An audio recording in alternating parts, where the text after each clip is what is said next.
महाराष्ट्रात पुन्हा विक्रमी परकीय गुंतवणूक. देशाच्या 40% गुंतवणूक एकट्या महाराष्ट्रात. मुख्यमंत्री देवेंद्र फडणवीसांनी पोस्ट करत दिली माहिती. 2019 मध्ये ठाकरेंनी आम्हाला धोका दिला, पण राजकारणात वाट शोधावी लागते. मुख्यमंत्री देवेंद्र फडणवीसांचा उद्धव ठाकरेंना टोला.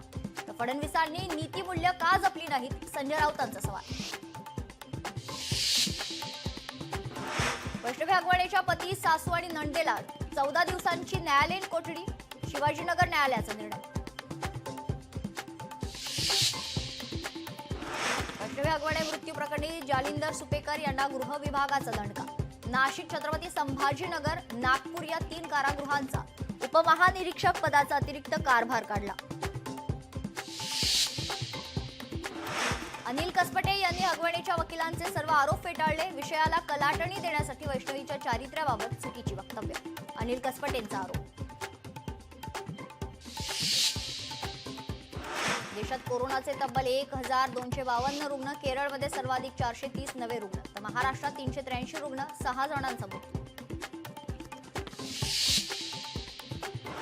समुद्राचं पाणी पिण्यायोग्य होणार. समुद्राचं खारं पाणी गोड करण्यासाठी मनोरी येथे निक्षारीकरण प्रकल्प उभारला जाणार. मुंबईतील पाणी टंचाईचा प्रश्न सुटण्याची आशा. उपमुख्यमंत्री एकनाथ शिंदेंकडून वारकऱ्यांना दिलासा. वारकऱ्यांना मिळणार विम्याचा लाभ. वारीत सहभागी होणाऱ्या वाहनांना मिळणार टोल माफी. सरकारी फाईल आता हरवणार किंवा जळणार नाही. 1 जून पासून ई फाईलची सक्ती. महाराष्ट्र शासनाचे महत्त्वाचे आदेश. महाराष्ट्र एटीएस कडून 3 गुप्तहेरांना अटक. पाकिस्तानसाठी हेरगिरी करत असल्याच्या आरोपाखाली अटक. आरोपी ठाण्यातील रहिवासी असल्याची प्राथमिक माहिती. वादाच्या भोवऱ्यात अडकलेले धनंजय मुंडे आता मनशांतीकडे वळले. धनंजय मुंडे इगतपुरीच्या विपश्यना केंद्रात दाखल. गोकुळ अध्यक्ष निवडीबाबत कमालीची गुप्तता. अध्यक्षाचे नाव उद्याच बंद पाकिटातून संचालकांसमोर ठेवलं जाणार. वैद्यकीय शिक्षण मंत्री हसन मुश्रीफ यांची माहिती.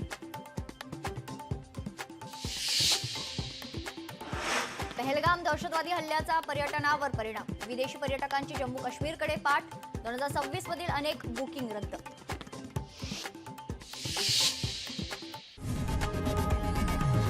लोकशाही मराठी ऐका, पहा, जागरूक रहा.